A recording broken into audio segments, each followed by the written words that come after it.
चला बाळांनो, आज आपण बघूयात इंग्लिश हा विषय. तर इंग्लिश या विषयामध्ये ना तुम्हाला वाचता येत नाहीये, बरोबर का? मग पेपरमध्ये प्रश्न का चुकतात? तर वाचता येत नाही. वाचता न आल्यामुळं त्या प्रश्नाचा अर्थ कळत नाही. अर्थ का कळत नाही? तर जो काही प्रश्न आलाय का, त्या प्रश्नामध्ये येणाऱ्या शब्दांचं ना स्पेलिंग तुमचं पाठ नसतं. मग स्पेलिंग पाठ नाही, त्याच्यामुळे प्रोनाऊन्सिएशन कळत नाहीत आणि प्रोनाऊन्सिएशन न कळाल्यामुळं त्यांचा मराठीतून अर्थ कळत नाही आणि अर्थ कळाले नाही की तर तो प्रश्न बिलकुल सुटत नाही. त्याच्यासाठी ना तुम्हाला शब्द पाठ करायचे आहेत आणि बरेचसे शब्द ना रिपीट झालेले असतात आणि ते रिपीट होण्यामुळं नाही तुम्हाला बरेचसेच प्रश्न एक जरी पाठ असला ना त्यातला शब्द तर बाकीच्या शब्दांची लिंक लागू शकते. पण प्रॉब्लेम असा आहे की तुमचे ते शब्दच पाठ होत नाहीत. मग असे ना कोणकोणते शब्द की तुम्हाला वारंवार हे फेस करायला लागतात. मग स्कॉलरशिपच्या परीक्षा असू दे किंवा तुमचा शाळेतील कोणताही इंग्लिशचा पेपर असू दे, या पेपरमध्ये ना हे ठरलेले शब्द कोणकोणते आहेत ना तर ते आज आपण बघूयात. एक काम करायचं आहे, तुम्ही पहिला हे शब्द ऐकायचे सगळे, त्यानंतर ना वहीत एकदा लिहून काढायचं, जेणेकरून ना हेच शब्द परत पेपरला रिपीट होतात आणि पेपरला आल्यानंतर ना त्या वाक्याचा अर्थ तुम्हाला ह्या शब्दांच्यामुळे व्यवस्थितरित्या जुळवता येईल आणि तो प्रश्नाचं उत्तर तुम्ही व्यवस्थित लिहाल. याकरिता तुम्हाला काय करायचं आहे, आता जेवढे मी शब्द सांगणार आहे का ते व्यवस्थित ऐका आणि परत त्याचं स्पेलिंग सहित नोट करून ठेवा, त्याचा अर्थही नोट करून ठेवा. म्हणजे पेपरमध्ये हे रिपीट झालेले शब्द तुम्हाला कळतील आणि त्याचा अर्थ कळालं की उत्तर 100% समजायला सोपं जाईल. बघूयात आता फिक्स असणारे शब्द कुठले कुठले, म्हणजे हे कोणत्याही पेपरमध्ये ना असतातच असे शब्द. तर बघूयात कुठले आहेत ते. ओव्हेल्स, VOWELS. ओव्हेल्स म्हणजेच काहीतरी स्वर. VOWELS. ओव्हेल्स. ओव्हेल्स म्हणजेच काहीतरी स्वर आणि इंग्लिशमधील स्वर कुठले आहेत तर A, E, I, O, U. हे इंग्लिशमधील 5 स्वर आहेत, ते लक्षात ठेवायचे. A, E, I, O, U म्हणजे जे इंग्लिशमध्ये तुम्हाला 26 अल्फाबेट्स आहेत ना त्यापैकी हे 5 स्वर आहेत आणि राहिलेले सगळे 21 जे आहेत का ते काय असतात तर कन्सोनंट्स असतात. कन्सोनंट्स म्हणजेच व्यंजन म्हणायचं. कन्सोनंटचं स्पेलिंग CONSONANTS. कन्सोनंट्स म्हणजेच काहीतरी व्यंजन. त्यानंतर अजून कोणते शब्द असतात बघा. Missing, MISSING. मिसिंग हा पण शब्द असतो, म्हणजे गाळलेले वगैरे या अर्थानं घ्यायचा. मिसिंग चुकलेले, गाळलेले. MISSING. मिसिंग, गाळलेले. कोणताही पेपर असू दे बरं का, शाळेतल्या पेपरमध्ये सुद्धा असे शब्द येतात आणि मग अर्थ न कळाल्यामुळे प्रश्न सुटत नाही. त्याच्यामुळे फक्त स्कॉलरशिपच्या विद्यार्थ्यांनीच करावं असं काही नाही, इतर विद्यार्थ्यांच्यासाठी सुद्धा हे शब्द आहेत. त्यानंतर पॅसेज, PASSAGE. पॅसेज. पॅसेज म्हणजेच काय तर उतारा. PASSAGE. पॅसेज. पॅसेज म्हणजे उतारा. त्यानंतर आहे option. Which of the following option is correct असं म्हणतात. त्यावेळी ऑप्शन OPTION. ऑप्शन म्हणजेच काय तर पर्याय. बघा, OPTION. ऑप्शन म्हणजेच काय तर पर्याय. नेक्स्ट आहे स्पीच. SPEECH. स्पीच म्हणजे बोलणे. SPEECH. स्पीच म्हणजे बोलणे. त्यानंतर आहे बघा ऑड. ODD. ऑड मीन्स वेगळा. ODD. ऑड मीन्स वेगळा. परत असतो सॉल्व करा. तर सॉल्व, SOLVE. सॉल्व म्हणजे सोडवा. नेक्स्ट आहे रायडल. RIDDLE. रायडल मीन्स कोडे. RIDDLE. रायडल. रायडल मीन्स कोडे. आलेत का लक्षात? लिहिताय ना व्यवस्थित? हां, स्पेलिंग कुठलं नाही जमलं तर विचारा, परत डबल सांगते. RIDDLE. रायडल. रायडल मीन्स कोडे. पुढचा आहे परमिशन. PERMISSION. परमिशन. परमिशन म्हणजेच काय तर परवानगी. बघा, PERMISSION. परमिशन म्हणजेच परवानगी. त्यानंतर हिडन. HIDDEN. हिडन म्हणजेच काय तर लपलेले किंवा दडलेले. HIDDEN. हिडन. हिडन मीन्स लपलेले किंवा दडलेले. त्यानंतर असतो sound. SOUND. SOUND. Sound. Sound म्हणजेच काय तर आवाज. त्यानंतर आहे गिव्हन. गिव्हन एक नेहमी असतो बघा. गिव्हन दिलेले. GIVEN. गिव्हन. गिव्हन म्हणजे काय तर दिलेले किंवा देणे. GIVEN. गिव्हन दिलेले किंवा देणे. त्यानंतर आहे अरेंज. अरेंज करा, वर्ड्स अरेंज करा, अल्फाबेट्सप्रमाणे अरेंज करा. ARRANGE, ARRANGE, arrange. अरेंज म्हणजेच काय तर व्यवस्था. ARRANGE, arrange. अरेंज म्हणजे काय तर व्यवस्था. अजून puzzle, PUZZLE, puzzle. Puzzle means कोडे. PUZZLE, puzzle. पझल मीन्स कोडे. त्यानंतर आहे अल्फाबेटिकली. हा तर फिक्सच असतो बघा, कुठलाही अगदी 10वीच्या बोर्डाला सुद्धा अल्फाबेटिकली हा वर्ड येतोच येतो. स्कॉलरशिपला तर काही विचारूच नका, 100% असणारच. अल्फाबेट्सप्रमाणे लावा म्हणून हा विचारलाच जातो. अल्फाबेटिकली बघा, ALPHA, अल्फाचं स्पेलिंग पाठ करायचं आणि पुढं बिटिकली, BETICALLY, अल्फाबेटिकली. ALPHA, अल्फा करा, परत बीट करा, BET, आणि ICALLY, अल्फाबेटिकली म्हणजे वर्णानुक्रमे. परत पेअर, PAIR, पेअर मीन्स जोडी. PAIR, पेअर मीन्स जोडी. मॅच द पेअर्स असतो का नाही, मग मॅच म्हणजेच काय तर ते जुळवा व्यवस्थित, म्हणजे मॅच द पेअर्स म्हणजे जोड्या जुळवा. पेअर्स म्हणजेच काय तर जोड्या. परत डायग्रॅम, DIAGRAM, DIAGRAM, डायग्रॅम म्हणजे काय तर आकृत्या. डायग्रॅम मीन्स काय तर आकृत्या. त्यानंतर आहे position, POSITION, position. Position means काय तर जागा. POSITION, पोझिशन, जागा. नेक्स्ट आहे रिक्वेस्ट, REQUEST, REQUEST, रिक्वेस्ट म्हणजे काय तर विनंती. REQUEST, रिक्वेस्ट मीन्स विनंती. नेक्स्ट आहे डिस्क्रायबिंग. एक असतो बघा डिस्क्रायबिंग, DESCRIBING, DESCRIBING, डिस्क्रायबिंग म्हणजे काय करणं तर वर्णन. आणि डिस्क्राईबचं स्पेलिंग बघा कसं लिहायचं, डी वरनं DE म्हणायचं, स्क्राईब वरनं SCRIB, सबस्क्राईब करा असं म्हणतो नाही, त्यातला स्क्राईब, SCRIBING, ING पुढं प्रत्यय लावायचं. डिस्क्रायबिंग म्हणजे काय तर वर्णन. त्यानंतर आहे ब्लँक. ब्लँक रिकाम्या जागा भरा असं विचारतात बघा, तेव्हा ब्लँक, BLANK, ब्लँक. ब्लँक म्हणजेच काय तर रिक्त किंवा रिकामा म्हणायचं. Fill in the blanks, fill म्हणजेच काय तर भरा. FILL, फिल मीन्स भरा. FILL, फिल मीन्स भरा. ब्लँक म्हणजे BLANK, ब्लँक म्हणजे रिक्त किंवा रिकामा. त्यानंतर आहे बघा थिंग, THING, थिंग म्हणजे वस्तू. THING, thing. थिंग म्हणजे काय तर वस्तू. त्यानंतर आहे कॉन्व्हर्सेशन. बघा आता स्पेलिंग मोठं आहे का नाही ह्याचं, बघा प्रोनाऊन्सिएशनच एवढं मोठं येते कॉन्व्हर्सेशन. पण पाठ करताना कसं करायचं बघा, कॉन्व्हरचं पहिलं करा बरं. काय येणार कॉन्व्हरचं सांगा, कॉन्व्हरवरनं स्पेलिंग ह्याच्या उच्चारावरून तयार करायचं, CONVER, बरोबर का. आणि सेशनचं, सेशन लागणार नेहमी ना, शन म्हटलं ना TION लागतो, कायम लक्षात ठेवायचं. सेशन. मग राहिला काय, SATION, शनला ना TION लागतो. ऑप्शन, OPTION, तसं टेन्शन. परत ION हा कायम लागणार, हे लक्षात ठेवायचं. मग त्याच्यावरून ना कॉन्व्हर्सेशनचं कसं होणार, कॉन्व्हर, CONVER. परत काय, सेशनला SATION, कॉन्व्हर्सेशन म्हणजे काय तर संवाद किंवा संभाषण असा अर्थानं. परत आर्टिकल्स एक असतो बघा, आर्टिकल्स ओळखायला किंवा आर्टिकल्स भरायला सांगतात तेव्हा ARTICLES, आर्टिकल्स म्हणजेच काय तर उपपदे म्हणायचं. आर्टिकल्स म्हणजेच काय तर उपपदे. ARTICLES, आर्टिकल्स म्हणजेच उपपदे.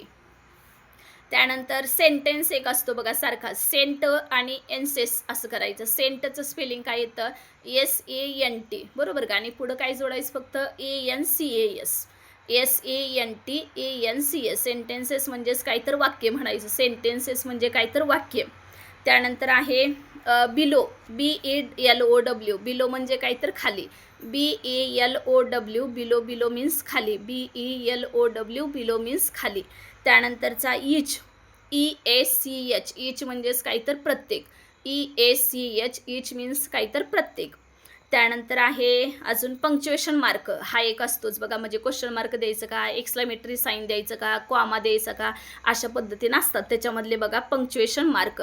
पंक्च्युएशन म्हणजे कसं करायचं, PUNCT, PUNCT, PUNCT, UATION, PUNCT करा पहिलं. PUNCT, UATION, पंक्च्युएशन मार्क्स म्हणजेच काय तर MARKS. आता मार्क्स स्पेलिंग काय पाठवू शकते सगळ्यांचं, MARKS. पंक्च्युएशन मार्क्स म्हणजेच काय तर विरामचिन्हे. आता मला अजून एकदा सांगा पंक्च्युएशनचं कसं पाठ करायचं. पंक्च पहिलं सांगा बरं. PUNCT, बरोबर का. आणि एशन UATION, शनचं तर तुम्हाला सांगितलंय TION येतं. मग राहिलं काय फक्त PUNCT UATION, पंक्च्युएशन मार्क्स म्हणजेच काय तर विरामचिन्हे. त्यानंतर केअरफुली रीड करा, हा एक आलेला असतो. आता READ, रीड मीन्स वाचा, कळतं सगळ्यांना. READ, रीड मीन्स वाचा. आणि केअरफुलीचं CAREFULLY, केअरफुली म्हणजे काय, काळजीपूर्वक. आणि 10वीच्या बोर्डाच्या परीक्षेच्या काही पेपर्समध्ये नाही असं पण दिलेलं आहे की केअरफुलीच्या अपोजिट सांगा. म्हणजे केअरफुली तर आपण नेहमी वाचत असतो, पण त्याच्या अपोजिट काय तर केअरलेस हा आला पाहिजे सगळ्यांना. असे अपोजिट वर्ड्स पण अधूनमधून त्याच्याशी रिलेटेड करत चाला. ते काय एकदम पाठ करून तर होणार नाही ना तुम्हाला, कारण कितीतरी इंग्लिश वर्ड्स आहेत. मग त्याच्यासाठी काय करायचं, प्रत्येक इयत्तेप्रमाणे करत जायचं. किंवा हे असे ठरलेले शब्द नाही बाबा हे पेपरमध्ये फिक्स असतातच, तर पहिला त्याच्यावर फोकस करायचा आणि त्याच्या रिलेटेड मग परत आपल्याला ऑटोमॅटिक शब्द म्हणा किंवा त्या वाक्याची रचना वगैरे आपण करू शकतो. त्याचं मिनिंग स्वतः समजायला काय हरकत येत नाही. मग पुढचं आहे सिम्बॉल, SYMBOL, सिम्बॉल मीन्स चिन्ह. SYMBOL, सिम्बॉल मीन्स काय तर चिन्ह. SYMBOL, सिम्बॉल चिन्ह. त्यानंतर आहे बिगिन्स, BEGINS, बिगिन्स म्हणजे काय तर सुरुवात. BEGINS, बिगिन्स म्हणजे सुरुवात. त्यानंतर अजून रायमिंग वर्ड्स, हा एक फिक्स असतो बघा. कुठलीही एक्झाम असू द्या त्याच्यामध्ये ना रायमिंग वर्ड्स हे ओळखायला लावतात म्हणजे, आणि येतात म्हणजे येतातच. रायमिंग वर्ड्स हा आलाच पाहिजे कोणत्या पण पेपरमध्ये, आणि येतोच बघा. RHYMING, कसं पाठ करायचं, RHYMING, words, WORDS, rhyming words म्हणजेच काय तर यमक शब्द म्हणायचं. Rhyming words RHYMING WORDS, rhyming words म्हणजेच काहीतरी यमक शब्द. त्यानंतर हिडन झाला होता मगाशी. स्मॉल लेटर्स म्हणजे लहान लिपीतली अक्षरं. स्मॉल लेटर्स म्हणजे SMALL, small letters LETTERS, small letters म्हणजेच काय तर लहान लिपीतली अक्षरं. आणि तसंच कॅपिटल लिपीतली पण असतात, म्हणजे CAPITAL, capital letters LETTERS, capital letters म्हणजेच काय तर मोठ्या लिपीतली अक्षरं. आलेत लक्षात. त्यानंतर एक असतो बघा ॲक्शन वर्ड्स, म्हणजे नाही का, वॉक आहे, स्पीक आहे, डान्स आहे, जम्प आहे, असे येणारे वॉश. ॲक्शन वर्ड्स कुठले ते, कृतीदर्शक शब्द म्हणायचं. Action words ACTION, action words. WORDS, action words म्हणजेच कोणते तर कृतीदर्शक शब्द म्हणायचं. Action words ACTION WORDS, action words म्हणजे कृतीदर्शक शब्द. त्यानंतर अजून मिसमॅच, MISMATCHED, मिसमॅचड म्हणजेच काय तर न जुळणारी. MISMATCHED, मिसमॅच म्हणजेच काय तर न जुळणारी. मिसमॅच म्हणजेच काय तर न जुळणारी. त्यानंतर अजून कोणते येतात, रॉंग हा एक शब्द असतो बघा. रॉंग पेर ओळखा वगैरे, किंवा wrong words, identify the wrong words असं. WRONG, रॉंग मीन्स चुकीचा, चुकीचे. WRONG, रॉंग म्हणजे चुकीचा किंवा चुकीचे. आता यातले बरेचसे शब्द तुम्ही ऐकलेले आहेत का नाही सांगा बरं. मग आता थोडेफारच तुम्हाला करायला लागणार ना, थोडे तर आता तुम्ही ऑलरेडी ऐकलेले आहेत. अजून थोडे हे शब्द ऐकले तर सगळे शब्द तुम्हाला जमतील. मग काय पेपरमध्ये काही प्रॉब्लेमच येणार नाही ना, इंग्लिश अवघड जायचा काही प्रश्नच नाही आहे. त्यानंतर बघा अजून कोणते असतात, पिक, PICK, पिक मीन्स काही तर निवडा. PICK, पिक मीन्स निवडा. त्यानंतर डू, DO मीन्स करणे. परत डिक्शनरी हा एक असतो बघा. DICTIONARY, dictionary. DICTION, डिक्शनरीचं कसं करायचं, DICTIONARY, डिक्शनरी म्हणजेच काय तर शब्दकोश. ॲबिलिटी, ABILITY, ॲबिलिटी मीन्स क्षमता. ABILITY, ॲबिलिटी म्हणजे क्षमता. त्यानंतर आहे एंटायर, ENTIRE एंटायर म्हणजेच काय तर संपूर्ण. ENTIRE एंटायर, एंटायर म्हणजे संपूर्ण. पुढं फाइंडिंग, FINDING फाइंडिंग, फाइंडिंग म्हणजे काय तर शोधणे. FINDING फाइंडिंग, फाइंडिंग मीन्स काय तर शोधणे. नेक्स्ट आहे body, BODY body, body means काय तर शरीर. BODY बॉडी, बॉडी मीन्स काय येतो तर शरीर.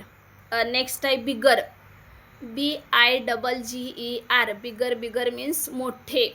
BIGGER बिगर, बिगर मीन्स मोठे. कॅन, CAN कॅन म्हणजे काय तर शकणे, शको अशा अर्थानं. CAN कॅन म्हणजे शकणे. त्यानंतर वर्ब आहे. वर्ब हा सगळ्यांना माहिती असणार आहे, बरोबर की नाही सांगा. वर्ब हां सांग तू स्पेलिंग काय येणार वर्बचं. हां बरोबर आहे, VERB वर्ब म्हणजे काय तर क्रियापद. आता वर्बचं करणार का नाही तसंच ॲडजेक्टिव्हचं पण करायचं, त्यानंतर नाऊनचं पण करून ठेवायचं. कारण कधी कोणता विचारतील काही सांगू शकत नाही ना. कधी एखाद्या पेपरला वर्ब असेल, एखाद्या पेपरला नाऊन असू शकतं, एखाद्या पेपरसाठी ॲडजेक्टिव्ह पण असू शकतं, किंवा एखाद्या पेपरसाठी तुम्हाला प्रोनाऊनसुद्धा असू शकतात. त्याच्यामुळे एक जरी विचारला तर त्याच्याशी रिलेटेड येणारे बाकी 3-4 पण करून ठेवायचे. त्यानंतर आहे इंडिकेट्स, INDICATES इंडिकेट्स म्हणजेच काय तर दर्शवते. इंडिकेट्स, INDICATES इंडिकेट्स म्हणजेच काय तर दर्शवते.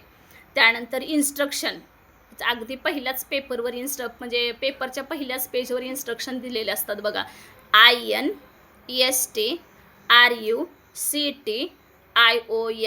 इन्स्ट्रक्शन, शन आलं की नाही सांगा, म्हणजे शेवटी TION आणि यस का तर इन्स्ट्रक्शन्स असं म्हणालो तू म्हणून. INSTRUCTION इन्स्ट्रक्शन्स म्हणजेच काय तर सूचना. त्यानंतर आहे फॉर्म्ड, FORMED फॉर्म्ड म्हणजे काय तर तयार होते किंवा तयार होणे. FO स्पेलिंग बघा व्यवस्थित, FORMED फॉर्म्ड म्हणजे तयार होते किंवा तयार होणे. त्यानंतर आहे इफ, इफ म्हणजे जर, आणि देन, THEN देन मीन्स काय असतो तर नंतर. आलेत लक्षात कुठले कुठले आहेत ते. आता एवढे सांगितले तेवढे करा. आपण राहिलेलं नेक्स्ट लेक्चरला येणार आहे की नाही त्यावेळेस क्लासच्या वेळात आपण कंप्लीट करून बघूयात राहिलेले जेवढे आहेत ते. आज दिलेले जेवढे आहेत वर्ड्स तेवढे पूर्ण करायचे तुम्ही. आलेत का लक्षात सगळ्यांच्या कोणकोणते आहेत ते. आणि आता सांगितलेले परत एकदा काय करायचं, आपण रिव्हिजन घेतोय ना त्यावेळेस ते परत एकदा काय करायचं, रिपीट करायचे. आता तुम्हाला सांगितल्याप्रमाणे तुम्ही नोटबुकमध्ये लिहून घेतलेले आहेत. परत एकदा वाचायचं, परत एकदा हे ऐकायचं सगळं मी काय काय सांगितलेलं आहे, काय काय नाही, आणि परत नोटबुकमध्ये लिहून ठेवल्यानंतर परत एकदा रीडिंग केलं का नाही सगळे शब्द तुम्हाला परफेक्ट जमतील. आणि हे काय फक्त 4थी-5वी पुरतं नाही बरं का. जोपर्यंत तुम्ही इंग्लिश विषयाचा पेपर देणार आहात तोपर्यंत हे सगळे शब्द तुम्हाला उपयोगाचे असणार आहेत. कोणत्याही पेपरला जावा, हे ठरल्यासारखे प्रश्न म्हणजे प्रश्न म्हणण्यापेक्षा त्याच्यामध्ये हे वर्ड्स आलेलेच असतात आणि येणारच आहेत, हे गॅरंटेड सांगते. त्याच्यामुळे दिलेले शब्द तुम्ही व्यवस्थित परफेक्ट करून ठेवा. चला थांबूयात का, राहिलेले शब्द आपण दुसऱ्या ह्याच्यामध्ये बघूयात. म्हणजे अजून सगळे शब्द पेपरमधले संपलेले नाहीत, अजून आहेत. तर आपण पुढच्या लेक्चरमध्ये राहिलेले सगळे शब्द कव्हर करण्याचा प्रयत्न करूया. बघूया जेवढे केवढे होतील तेवढे करून घेऊयात.